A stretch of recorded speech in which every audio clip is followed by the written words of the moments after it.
কি এক অদ্ভুত সময়ে এসে পৌঁছেছি আমরা।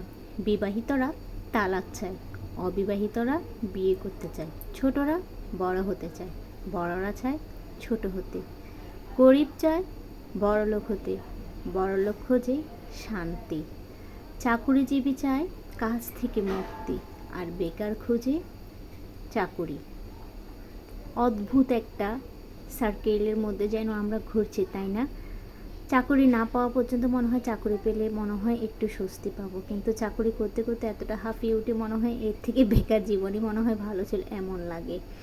ঠিক তেমনি সাধারণ মানুষরা হতে চায় সেলিব্রিটি, আর সেলিব্রিটিরা সাধারণ জীবনযাপন করতে চায়। যার কাছে টাকা পয়সা নাই সে চায় অনেক টাকার মালিক হতে, আর যার প্রচুর টাকা সে যেন টাকা থেকে মুক্তি পেলে বাঁচে। আমরা একটা গোলক ধাঁধায় সবাই বাঁধা পড়েছি। আমার যা আছে তাতে আমি শান্তি চাইলেও যেন শান্তি পাচ্ছি না। বিয়ের আগে মনে হতো বিয়ে করার পর হয়তো বা অনেক কিছু চেঞ্জ হয়ে যাবে, কিন্তু বিয়ের পর যেন জীবনটা আরও বেশি কঠিন বাস্তবতা এসে পৌঁছেছে। আবার বিয়ে যখন না হয় 30 পেরোনোর পর ওই জীবনটা আরও বেশি দুর্বিষহ হয়। সবার প্রশ্নের উত্তর দিতে দিতে জনাজীর্ণ হয়ে পড়ে জীবন, সেই জীবনটাও ভালো নয়। ধনীরা টাকা নিয়ে থাকে আরও চিন্তায়, যার যত সম্পদ তার সে সম্পদ রক্ষা করা যেন আরও বেশি কঠিন। এদিকে গরিবরা মুখিয়ে থাকে কবে তারও বাড়ি গাড়ি ফ্ল্যাট হবে, সে কবে শান্তি মতো এরকম দামে বিলাসবহুল জীবন কাটাবে। টেবিলে স্তরে স্তরে যাদের খাবার সাজানো থাকে তারা খাবার মুখে তুলতে পারে না, অথচ ওই খাবারের দিকে তাকিয়ে থেকে অনেকে ভাবে সামনে পেলে যেন সব খেয়ে ফেলবো। আসলে পেয়ে যাওয়ার পর ওই জিনিসের মূল্য যেন কোথায় হারিয়ে যায়।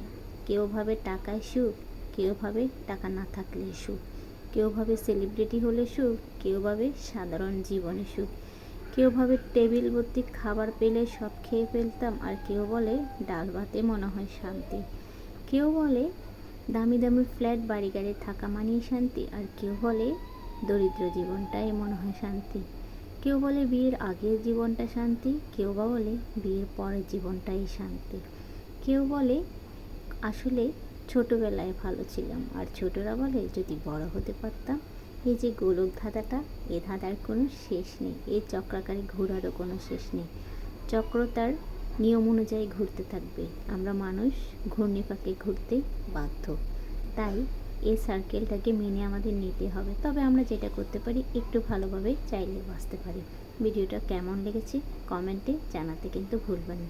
যদি ভালো লেগে থাকে অবশ্যই লাইক করবেন। আজকের মতো বিদায় নিয়ে নিচ্ছি, সবাই অনেক বেশি ভালো থাকবেন। আসসালামু আলাইকুম।